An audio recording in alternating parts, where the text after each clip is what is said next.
Hi అండి, నమస్తే. Welcome back to our channel voice of Lakshmi. Polkampalli Shanta Devi గారు రచించిన మంచుముత్యం అనే నవలను ధారావాహికంగా వింటున్నాం కదండి. ఇక 8వ భాగాన్ని మొదలు పెట్టబోయే ముందు మన ఛానల్ ఎవరైనా ఫస్ట్ టైం చూస్తున్నట్లయితే ఛానల్ని తప్పకుండా సబ్స్క్రైబ్ చేయండి. అలాగే నవల నచ్చితే లైక్ చేయడం మర్చిపోకండి. ఇక నవల మొదలు పెడదామా? నిన్ను రిజిస్టర్ మ్యారేజ్ చేసుకుంటే నేను నిలువున గంగలో మునిగినట్టే. నేను పెద్దగా చదువుకోలేదు కాబట్టి ఉద్యోగం చేసే ఆశ లేదు. కాస్త తెలివిగా బిజినెస్ చేయగలను. బిజినెస్కు తెలివైతే ఉంది కానీ పెద్దగా డబ్బు లేదు. నా తెలివితేటలు చూసి టౌన్లో మాకు కాస్త దూరపు బంధువు నన్ను ఇల్లరికం తీసుకోవాలని ఉబలాట పడుతున్నాడు. 5-6 లక్షలకు వారసురాలయ్యే పిల్లకు భర్త అయ్యే అదృష్టం కాలదనుకోవటం నాకిష్టం లేదు. పెళ్ళంటూ గొడవ పెట్టక నువ్వు కాస్త సహనం చూపగలిగితే నా అదృష్టం నీది అవుతుంది. ఈ మాట చెప్పేందుకు ఇంత దూరం తీసుకురావాలా నన్ను? యమున కళ్ళు నిప్పులు చెరుగుతూ రాజలింగాన్ని నిలువులా కాల్చెట్టుగా ఉన్నాయి. నువ్వు అప్పుడే నన్ను అపార్థం చేసుకున్నావో. నీ మీద నాకు ప్రేమే లేకపోతే నీ వెంట నేనెందుకు పడతానో. కానీ ప్రేమ వేరు, జీవితం వేరు. డబ్బు లేకుండా మన మధ్య ఎంత గాఢమైన ప్రేమ ఉన్నా సుఖపడలేము. ముఖ్యంగా సంఘం నుండి వెలిగా వచ్చిన వాళ్ళు అసలు సుఖపడలేరు. ఆ డబ్బు, అంతస్తు అనేది ఒక పిల్ల మెడలో పుస్తకట్టడం వల్ల వస్తుంది మనకు. నా మనసులో స్థానం నీ తర్వాతే ఎవరికైనా. నా కోసం నువ్వు ఈ మాత్రం త్యాగం చేయలేవా? విషపు పెదవులకు తేనెందుకు పూస్తావో? నన్ను సాధించి నువ్వేమీ పొందలేవు. ఇంత దూరం వచ్చి నువ్వు వెనక్కి వెళ్ళనూ లేవు. వెనక్కి వెళ్ళకపోవడానికి మన మధ్య కట్టుకున్న బంధం ఏమీ లేదు. లేపుకొచ్చిన బంధం దానికంటే బలమైందనుకుంటాను. నువ్వు చాలా భ్రమలో ఉన్నావు. ఈ యమున అంత సులువుగా నీ చేతికి అందుతుందనుకోకు. పువ్వు కొమ్మ విడిచాక నేల పడకుండా ఉంటుందా? ఈ మాటతో తన పరిస్థితి ఏమిటో తేట తెల్లం కాగా యమున కళ్ళలో గిర్రున నీరు తిరిగింది. నేలను పడితే పడొచ్చు, కానీ ఏ ఇనుప పాదమో దాని మీద పడకముందే ఆ పువ్వు ఆత్మహత్య చేసుకుంటుంది. ఓ, చాలా బాగుంది మన సంభాషణ. ఇద్దరు కవులు మాట్లాడుకున్నట్టుగా. యమునని తేలికపరిచే ఉద్దేశంతో నవ్వసాగాడు రాజలింగం. నువ్వు ఎంత నయవంచకుడివి! ఏ ఊహలు లేని నాలో లేనిపోని ఆశలు ఎందుకు రేకెత్తించావు? అటు నా అత్తగారికి, ఇటు కన్న తల్లికి కూడా మన మధ్య ఒక సంబంధం ఉన్నట్టుగా నాటకమాడి నన్ను ఒక కులటను చేశావు వాళ్ల ముందు. రాజలింగం, నేను నీకు ఏం అపకారం చేశానని నన్ను ఇలా సర్వనాశనం చేయాలనుకున్నావు? ఇదేనా దేవదాసు ప్రేమ? ఇదేనా నా జీవితానికి తోడుగా నిలవడం? ఆక్రోశిస్తున్నట్టుగా అడిగింది. దేవదాసు ఎంత గాఢమైన ప్రేమికుడో అతడు పార్వతికి భర్త కాకపోవటం వల్లే ప్రపంచానికి తెలిసింది. ఇహ జీవితానికి తోడంటావా? ఆ మాట నేనెప్పుడూ తప్పను. ఇహ వాదించడం వల్ల, వాపోవడం వల్ల లాభం లేదనిపించింది యమునకు. రాజలింగానికి ఒక విధంగా కృతజ్ఞత చెప్పుకోవాలి. ఇప్పటికైనా తన నిజస్వరూపం బయట పెట్టాడు. రెక్కలు విరిచేశాను కదా, పంజరం తలుపు తీస్తే ఏమవుతుందన్న ధీమాతో ఎగరడానికి రెక్కలు లేకపోయినా నడవడానికి కాళ్ళున్న పక్షి పంజరం నుండి బయటపడితే పడవచ్చు.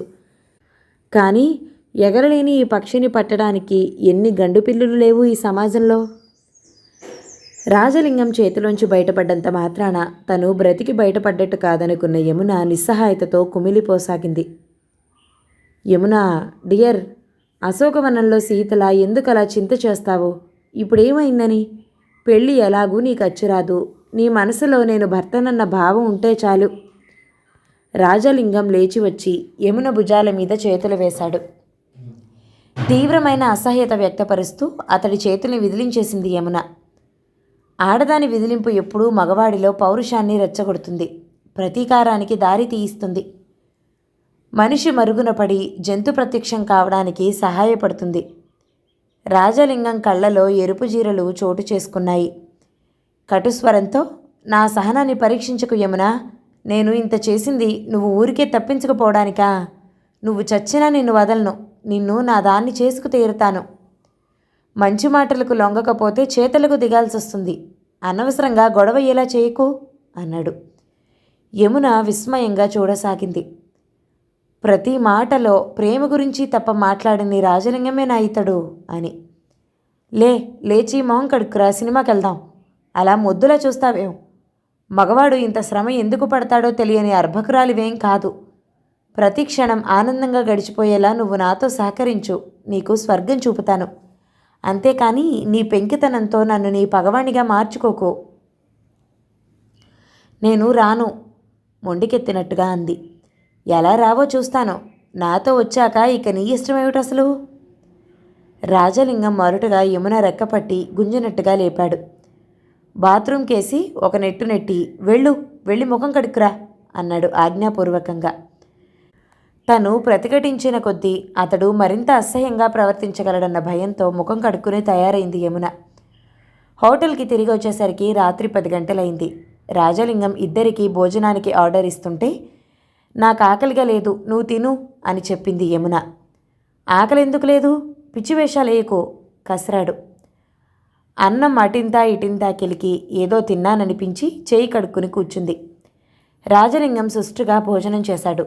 హోటల్కి బయటికి వెళ్ళి కిళ్ళీ కొని బుగ్గన పెట్టుకుని తిరిగి వచ్చి పదా అన్నాడు.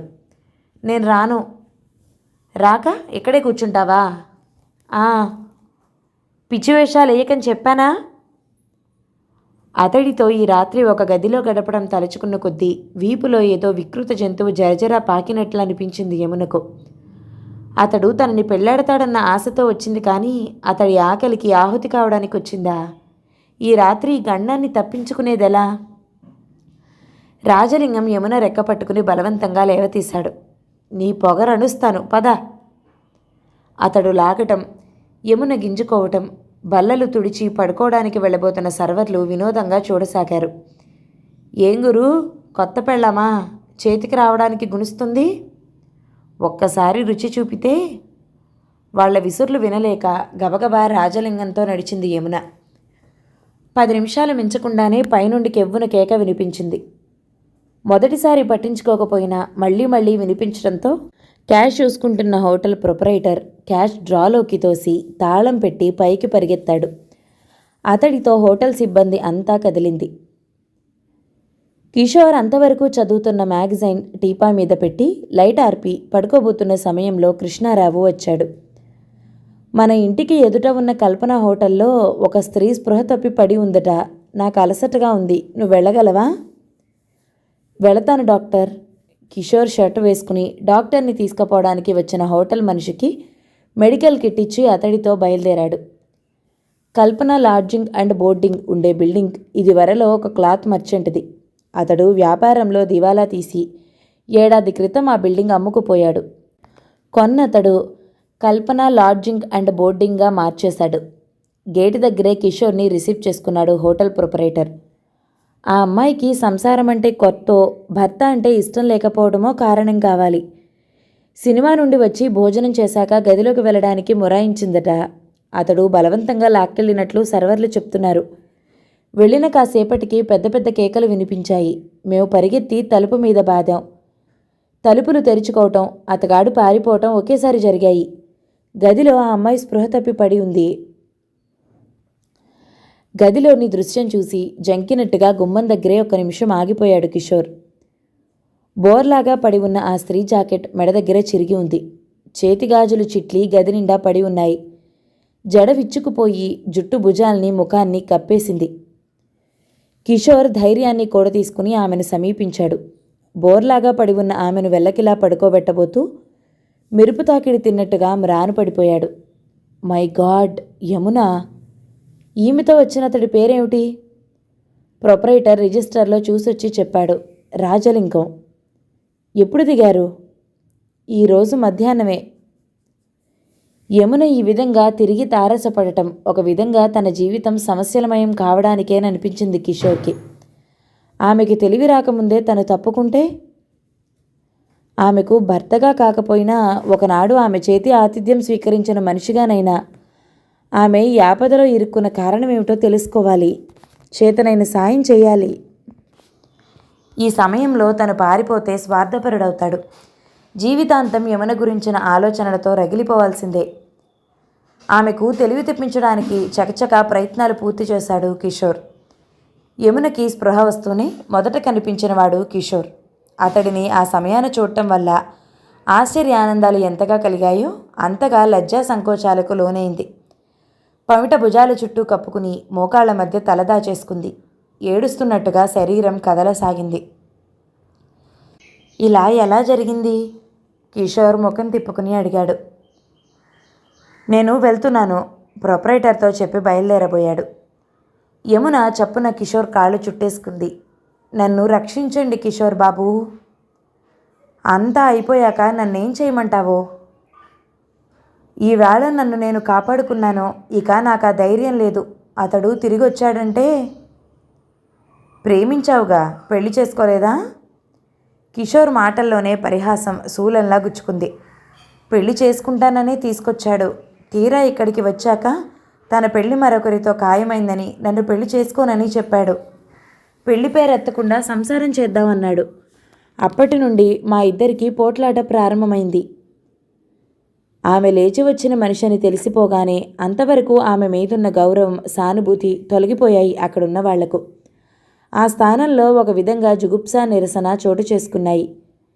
ఇలాంటి వాళ్ళు ఇక్కడ దిగడం తెలిస్తే కల్పనకి చెడ్డ పేరొస్తుందని, బయటికి నడిస్తే తాళ వేసుకుంటాం అన్న అర్థం వచ్చేట్టుగా మాట్లాడసాగాడు ప్రొపరేటర్. నీ సామాన్ ఏమైనా ఉందా? అడిగాడు. మారుచీర తప్ప ఇంకేమీ లేవు. తీసుకో. కిషోర్ ముందుకు నడిచాడు. అతడు ఇంటికి వచ్చేసరికి ఇంచుమించుగా అందరూ నిద్రపోతున్నారు. యమునకి ఒక చాప ఇచ్చి పడుకోవడానికి గది చూపి, పడుకో, ఉదయం మాట్లాడుకుందాం అని చెప్పి తన గదిలోకి వెళ్ళిపోయాడు కిషోర్. తెల్లవారింది. ఉదయం చల్లగాలికి తోటలో కూర్చుని టీ తాగుతూ యమున దుఃఖగాథ వింటున్నాడు కృష్ణారావు. దగ్గరే ఉన్న కొబ్బరి చెట్టు బోధన ఆనుకుని అటు ముఖం చేసి యమున కథ వింటున్న మరొక శ్రోత కిషోర్. తను పుట్టడం, తండ్రి దుర్మరణం పొందటం, తల్లి వైదవ్య శోకంతో శిలగా మారిపోయి దాక్షిణ్యరహితంగా తనని పెంచటం, చిన్నప్పుడే తనకి జరిగిన పెళ్ళి, ఆ భర్త పారిపోయిన వైనం, తన ఒంటరితనం, పక్కింటి రాజలింగం తీయటి మాటలకు లొంగిపోయేలా చేయటం, అందువల్ల తను పడిన దగ అన్నీ చెప్పింది యమున. పూర్తి సానుభూతితో విన్నాడు కృష్ణారావు. గుడ్డిలో మెల్లగా ఇంత దురదృష్టంలో కొంత అదృష్టం. రాత్రి ఆ ఆపద సమయంలో మీ అబ్బాయి రావటం, ఆయన దారి తప్పి మా ఇంటికి వచ్చి నాకు పరిచయం కావటం. అతడు మా అబ్బాయి కాదు, ఈ ఇంటికి కాబోయే అల్లుడు కిషోర్. నీకెలా పరిచయం? యమున చెప్పింది. మీ దేవురన్నావు? ఉలిక్కిపడ్డట్టుగా అడిగాడు కృష్ణారావు. వసంతాపురం. నీ పేరేమిటమ్మా? యమున. కిషోర్. కృష్ణారావు గొంతు వణికింది. కిషోర్ అటు తిరిగాడు. అతడు వసంతాపురం నుండి తిరిగి వచ్చిన నాడు ఎలా ఉన్నాడో ఈరోజు అలానే ఉన్నాడు. రాత్రంతా నిద్రలేని విషయాన్ని ఎర్రబడిన అతడి కళ్ళు చెప్తున్నాయి. కృష్ణారావు రేచాడు. భూమిలోకి కూరుకుపోతున్న పాదాలను బలవంతంగా పైకి తీసేస్తున్నట్టుగా బరువుగా వేస్తూ తన దగ్గరికి చేరుకున్నాడు. ఆయన వెనకే వచ్చిన కిషోర్ తలుపులు దగ్గరికి వేసి కిటికీ ఊచల మీద చెయ్యి వేసి నిలబడ్డాడు. బంధం ముడి సడలిపోయిందన్నావు, కానీ అది బ్రహ్మముడి అని, అది అంత సులువుగా సడలదని నిరూపించుకుంది. నీ భార్యని ఇక్కడికి తీసుకొచ్చి వదిలి. నీకు యమునకు మధ్య ఉన్నది వివాహ బంధం, నా కూతురికి నీకు ఉన్నది ప్రేమ బంధం. ఇది అంత తేలిగ్గా తీసివేయవలసింది కాదు కిషోర్. నువ్వు ఈ సమస్య ఎలా పరిష్కరించాలనుకుంటున్నావు? నాకేం పాలుపోవటం లేదు డాక్టర్. నిస్సహాయంగా చూశాడు. నేనే ఈ షాక్కి తట్టుకోలేకపోతున్నానే. ఇక నా బేబీ పెళ్లి జరగదని తెలిస్తే? కృష్ణారావు బాధతో గుండెల మీద రాసుకుంటూ కళ్ళు మూసుకున్నాడు. ఆ బాధ అంతకంతకు హెచ్చి గిలగిలాడటం వరకు వచ్చింది. ఊపిరి అందక ఆయాసపడసాగాడు. ఉదయా, కోటయ్యా! కిషోర్ గాబరాగా కేకలు వేశాడు. కిషోర్, నాకు మాటివ్వు, నా బేబీ జీవితం చీకటి కానివ్వనని. మృత్యుముఖాన ఉండి నేను స్వార్థం వైపు మొగ్గుతున్నందుకు నన్ను భగవంతుడు నరకంలోకి తోసినా సరే. ఉదయ, విమల, పనిపాటల వాళ్ళు అందరూ పరిగెత్తుకు వచ్చేసరికి కిషోర్ చేయి కృష్ణారావు చేతిలో ఉంది. ఆయన చూపులు నిర్జీవంగా చూస్తున్నాయి శూన్యంలోకి. బాబుగారు, యమునమ్మ వెళ్ళిపోతుందట, మీతో చెప్పమంది. కోటయ్య వచ్చి చెప్పాడు కిషోర్తో. వెళ్ళిపోతుందా? ఎక్కడికి? ఏమో. కిషోర్ లేచి యమున దగ్గరికి వచ్చాడు. వెళ్ళడానికి ఆమె సంచితో తయారుగా ఉంది. ఎక్కడికి వెళ్తున్నావు? మా మావయ్య దగ్గరికి. వాళ్ళు నిన్ను ఆదరిస్తారా? చెప్పలేను. మరి? అప్పుడు చావు తప్ప మరో మార్గం లేదు. యమున ఒక నిట్టూర్పు విడిచి తిరిగి అంది. మా అమ్మ ఎప్పుడూ అంటూ ఉండేది, నా అంత దౌర్భాగ్య జాతకం ఇంకెవ్వరికీ ఉండదని. ఆ మాట నిజమేనేమో అనిపిస్తుంది. అస్తవ్యస్తమైన నా జీవితాన్ని సహృదయులైన మీ వల్ల, పెద్ద డాక్టర్ గారి వల్ల సరిదిద్దుకోవాలని ఆశపడ్డాను. పెద్ద డాక్టర్ గారు ఎంత దయతో విన్నారు నా కథ ఆయన్ని ఎంత చలింపచేసిందో. ఆయన ప్రాణమే బలికొంది. నా పాత మహిమ చూడండి, వారం రోజుల్లో జరగాల్సిన మీ పెళ్లిని చెడగొట్టింది. నేనెక్కడికి వెళితే అక్కడ పచ్చగడ్డి బగ్గుమంటుంది అనటానికి ఇది నిదర్శనం కాదు? జరగాల్సింది ఇదేనేమో, జరిగింది. నిన్నెందుకు నిందించుకుంటావో? వ్యాకులంగా అన్నాడు కిషోర్. నువ్వెక్కడికి వెళ్ళొద్దు. నీకు నేను ఏదో మార్గం చూపుతాను. లేచిపోయిన మనిషిగా ముద్రపడి మేనమామ ఇల్లు చేరితే అక్కడ ఎలాంటి సత్కారం లభిస్తుందో ఊహించలేవా? ఇహ చావు కోసం నువ్వంత దూరం వెళ్ళనక్కర్లేదు. నన్ను మీరు ఉంచేయటం వల్ల మీకు ఇంకా ఇంకా అనర్థాలే జరుగుతాయి. నన్ను వెళ్ళనివ్వండి. జరగాల్సిన అనర్థం జరిగిపోయింది యమున. ఇంతకు మించి జరిగేది లేదు. దయచేసి అనర్థాన్ని నీకు అన్వయించుకోకు. ఇది కేవలం మా దురదృష్టం. ఉదయ్కి కిషోర్కి పెళ్లి జరగాల్సిన రోజు కృష్ణారావుకి ఉత్తర క్రియలు ప్రారంభమయ్యాయి. 4 రోజుల తర్వాత వచ్చిన చుట్టుపక్కలు వెళ్ళిపోగా విమల కిషోర్ని తన గదిలోకి పిలిచి జరగవలసిన కార్యక్రమాల గురించి మాట్లాడసాగింది. కిషోర్ చదువు పూర్తయ్యే వరకు ఉదయ పెళ్లి తనకిష్టం లేదని, సంవత్సరం తర్వాత వచ్చి పెళ్లి చేసుకుని భార్యని వెంట తీసుకువెళ్లమని చెప్పింది. చదువు పూర్తి చేసుకువచ్చాక తన భర్త కోరిక ప్రకారం దంపతులిద్దరూ చనిపోయిన తన భర్త పేరు మీదుగా నర్సింగ్ హోమ్ నడపాలని చెప్పింది. తర్వాత చూద్దాం. కిషోర్ వెళ్లాల్సిన రోజు దగ్గరకు వచ్చేసింది. పాలవెల్లిలో తాను తీసుకువచ్చిన ఫోటోలు చూస్తూ దిగులుగా కూర్చుని ఉంది ఉదయ. ఆమెకి మరో పక్క శుభలేఖల బొత్తి పడి ఉంది. నువ్వు వెళ్ళిపోతున్నావు, ఈ దుఃఖమంతా నా ఒక్కదానికే వదిలేసి. కళ్ళలో నీళ్లు చిప్పిల్లగా అంది ఉదయ. ప్రియాతి ప్రియమైన నాన్నగారు పోవటం, అంతకంటే ప్రియమైన నువ్వు అమెరికా వెళ్ళటం ఒక్కసారి వచ్చాయి. ఇంత బాధకు నేనెలా తట్టుకునేది? వెళ్ళటం మానేనా? ఈ దుఃఖం భరించాక ఆ మాట చెప్తాను. ఆ తర్వాత నీ భవిష్యత్తు పాడు చేసిన బాధ నాకు తప్పదు కదా. వెళ్ళు కిషోర్. నిద్రలో మెలకువలో నిన్ను స్మరించే ఉదయని మాత్రం నువ్వు మర్చిపోకు. పిచ్చిగా ఏమిటిది? కిషోర్ ఉదయ కళ్ళు తుడిచాడు. అక్కడున్న ఫోటోలని చేతిలోకి తీసుకుని నిరాసక్తంగా చూస్తూ ఉదయ అని పిలిచాడు. ఆ పిలుపును బట్టి మనిషి అక్కడున్న ఆలోచనలో చాలా దూరం వెళ్ళిపోయాడని తెలుస్తుంది. ఏమిటి? నీకో ముఖ్యమైన బాధ్యత అప్పగించదలుచుకున్నాను. ఏమిటది? యమునకి నేను మాటిచ్చాను. తను మనిషిగా స్వతంత్రంగా జీవించడానికి నేను చేయూతనివ్వగలనని. ఆమె చదువుకుంటుందో మరేదైనా నేర్చుకుంటుందో, ఆమె ఏది ఇష్టపడితే అది నేర్చుకుని తన బ్రతుకు తను బ్రతికే అవకాశం కలిగించాలి. ఆమె కోసం ఈ డబ్బు నీ దగ్గరుంచు. ఆమె తిండికి ఇతరత్రా ఖర్చులకి ఇది వాడుకో. ఈ డబ్బెందుకు? నీ బాధ్యత నాది కాదా? ఒక మనిషిని భరించే శక్తి నాకు లేదా? నా బాధ్యత నీదైనప్పుడు నా డబ్బు నీదవుతుంది. తీసుకో ఉదయ. ఇలాంటి ధర్మకార్యాలు పెద్దవాళ్ళకి ఇష్టం కావు. ఈ పనిని మీ అమ్మగారు హర్షించకపోవచ్చు. అందుకే ఈ డబ్బు ఇవ్వటం. అమ్మని ఒప్పించి ఆమెను నా దగ్గర ఉంచుకోవడానికి నా అభ్యంతరం ఏమీ లేదు. కానీ ఆ మనిషి ఉండగలదా అని. ఉండగలదా అంటే? పారిపోయిన రాజలింగం తిరిగి రావచ్చు.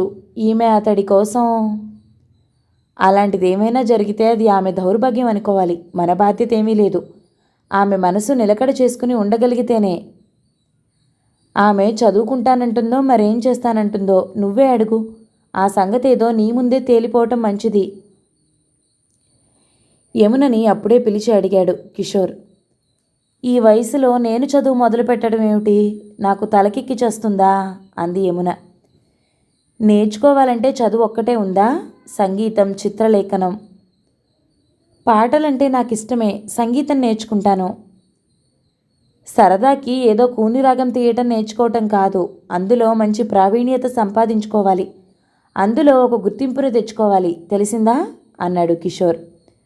బుద్ధిగా తల ఊపింది యమున. నువ్వు పిచ్చి పిచ్చిగా ఆలోచించటం మానేయాలి. గతం పూర్తిగా మర్చిపోవాలి. నీ మనసంతా సాధనలో నిలపాలి. వెళ్లే ముందు కిషోర్ యమునకి చెప్పిన చివరి మాటలివి. యమున, బజారుకి వెళ్దాం, తయారవ్వు. తయారు కావడానికి ఏముంది? నువ్వింకా పల్లెటూరి పిల్లలాగే ఉంటావా? నువ్వు ఇక్కడి పద్ధతులకి అలవాటు పడాలి. యమున తలదువ్వుకుని ఉతికిన చీర కట్టుకోబోతుంటే ఉదయ తన నైలాక్స్ చీర మ్యాచింగ్ బ్లౌజ్ మీదికి విసిరింది. ఇది కట్టుకో. ఆ చీరతో వస్తే నువ్వెవరో మా ఇంట్లో పని మనిషి అనుకుంటారు.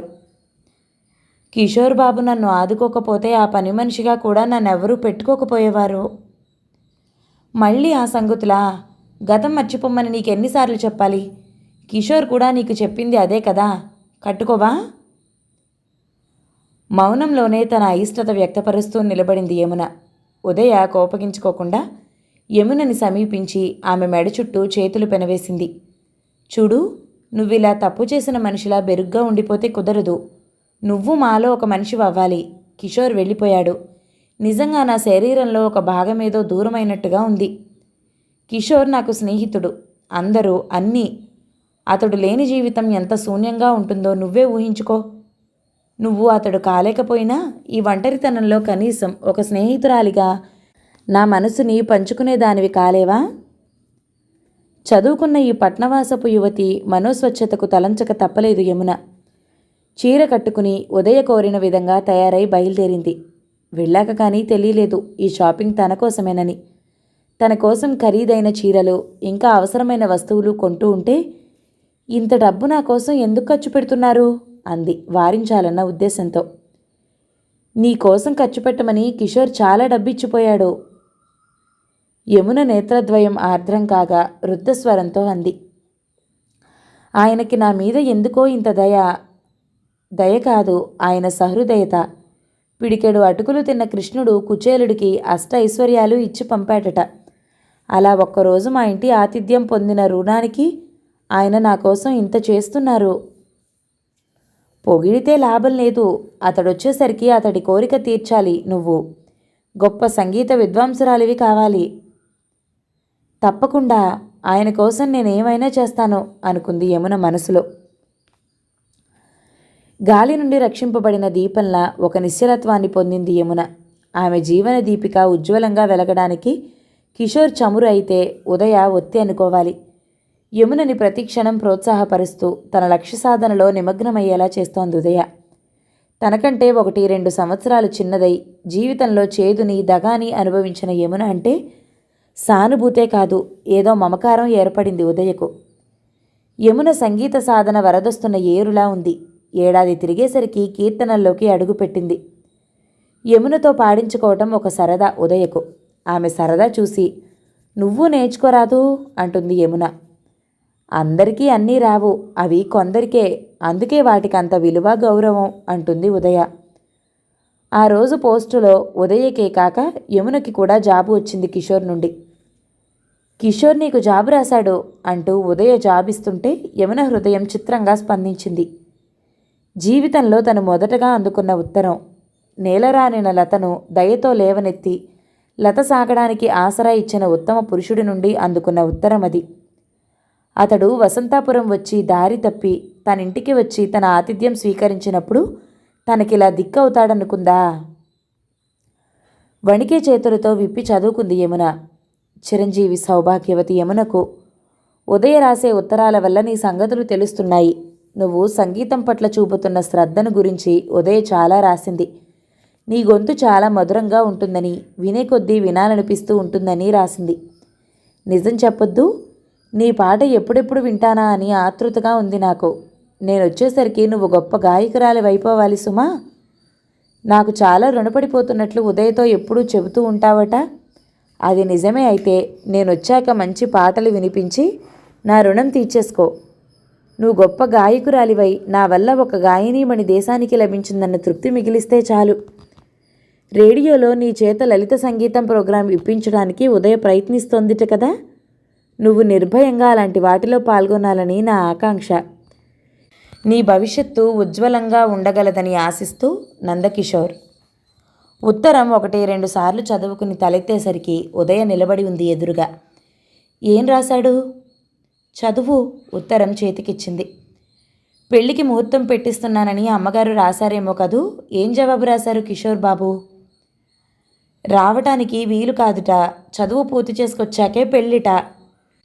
పెళ్లి జరిపించి నన్ను అతడితో పంపించేయాలని అమ్మ మొదట అనుకున్నా, తీరా ఇప్పుడు నన్ను దూరదేశం పంపడానికి సిద్ధంగా లేదామె.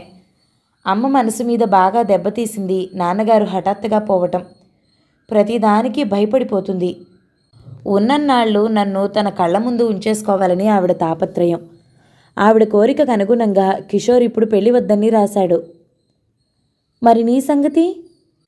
ఇంకో 3 సంవత్సరాలంటే మామూలు కాదనుకో. కానీ వియోగం సుదీర్ఘమైన కొద్దీ ఆ కలయిక ఎంత ఆనందదాయకంగా ఉంటుందని. ఉదయ కళ్ళలో ఏవో నక్షత్రాలు మెరిశాయి. ఉదయను చూస్తుంటే జాలేసింది యమునకి. ఈ ప్రపంచంలో ఒక్కొక్కరికి ఒక్కో బాధ, ఒక్కో సమస్య. పెళ్ళయ్యాక మేమిద్దరం నర్సింగ్ హోమ్ నడపాలని నాన్నగారి కోరిక. కిషోర్ వచ్చేలోపుగా ఎండీ పూర్తి చేసి నర్సింగ్ హోమ్ నడుపుతాను. ఒకరోజు రామకృష్ణలో మ్యాట్నీ షో చూసి పార్క్ చేసి ఉన్న తమ కార్ దగ్గరికి వస్తున్నారు ఉదయ, యమున. ఉదయ ఎక్కి డ్రైవింగ్ సీట్లో కూర్చుంది. యమున ఎక్కబోతూ తన పేరు ఎవరో పిలవటం విని వెనక్కి తిరిగింది. జనాన్ని తప్పుకుంటూ తనకేసి గబగబా వస్తున్నాడు రాజలింగం. గుండె లయ తప్పింది యమునకు. రాజలింగం సమీపానికి వచ్చేశాడు. సంభ్రమంతో అన్నాడు, ఎక్కడుంటున్నావు యమున? నీ గురించి నేనెంత ఆందోళన పడ్డాను. ఈ కారెవరిది?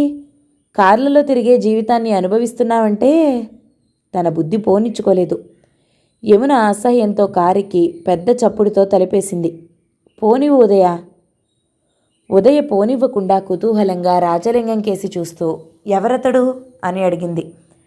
తర్వాత చెప్తాను, ముందు కార్ పోనివ్వు ప్రార్థిస్తున్నట్లుగా అంది యమున. ఆమె ముఖంలో భయంతో పాటు కళ్ళల్లో నీళ్లు కూడా చోటు చేసుకున్నాయి. ఉదయ కార్ స్టార్ట్ చేసింది. ఇంటికి వస్తూనే ఇక చెప్పు అంది. వాతావరణం చల్లగా ఉన్న ఒళ్ళంతా చెమట పట్టేసింది యమునకు. అతడెవరో చెప్పింది, చాలా అలసిపోయావు కానీ ఈ టీ తాకు. నౌకర్ చేతి నుండి టీ కప్ అందుకుని ఇచ్చింది. అతడిని చూసి అంత భయపడాల్సిన అవసరం ఏమిటి? వీపు తట్టింది. నీకు తెలియదు ఉదయ, అతడెలాంటివాడో. గోచర్మం కప్పుకున్న పులి మాటలతో మత్తు చెల్లుతాడు. ఒకసారి అతడి స్వరూపం తెలిసిపోయాక మళ్ళీ మోసపోవుగా. నేను మోసపోను. అతడు ఇంకేం ప్లాన్ వేస్తాడో. ఇప్పుడు నువ్వు అప్పటిలా ఒంటరిదానివి కాదు, నేనున్నాను నీకు. యమున ఉద్వేగంతో ఉదయ 2 చేతులు తన చేతుల్లోకి తీసుకుంది. నీ రుణం. నువ్వు మాటకి ముందు ఈ మాట అంటే నాకెంత చిరాకో తెలుసా? మనిషికి మనిషికి మధ్య ఆ పాటి సహకారం, సానుభూతి లేకపోతే మనుషులు ఒక సంఘంగా బ్రతకడం ఎందుకు? ఈ చదువులెందుకు? విజ్ఞానం ఎందుకు? అందరికీ ఆ పాటి జ్ఞానం ఉంటే ధర్మదేవత ఒంటికాలిది ఎందుకు అవుతుంది? యమున శుష్కంగా నవ్వింది. అబ్బా, వెధవ వేదాంతం వంట పట్టించుకున్నావు. చిరాకు పడింది ఉదయ. రాజలింగం కంట తను పడింది. ఎలాగో తన ఆచూకీ తెలుసుకోకపోడు. మళ్ళీ తనకు ఏం చిక్కులు తెచ్చిపెడతాడో. ఇది యమున భయం. త్వరలోనే యమున భయపడ్డట్టే జరిగింది. అడ్రస్ తెలుసుకుని వచ్చిపడ్డాడు రాజలింగం. యమున అతడితో మాట్లాడటానికి కూడా ఇష్టపడక అతడిని మెడపట్టి బయటికి గెంటించు ఉదయ అంది. అని లోపలికి వెళ్ళిపోయింది. అతడు ఏం మాట్లాడతాడో వినాలనుకున్న కుతూహలంతో ఉదయ వెంటనే ఆ పని చేయలేదు. 8వ భాగం సమాప్తం. మిగతా కథని తర్వాతి భాగాలలో విందామండి. నవల మీకు నచ్చితే లైక్ చేయండి, షేర్ చేయండి, మంచి కామెంట్ చేయండి. మన ఛానల్ని తప్పకుండా సబ్స్క్రైబ్ చేయండి. Thank you so much for watching. నమస్తే.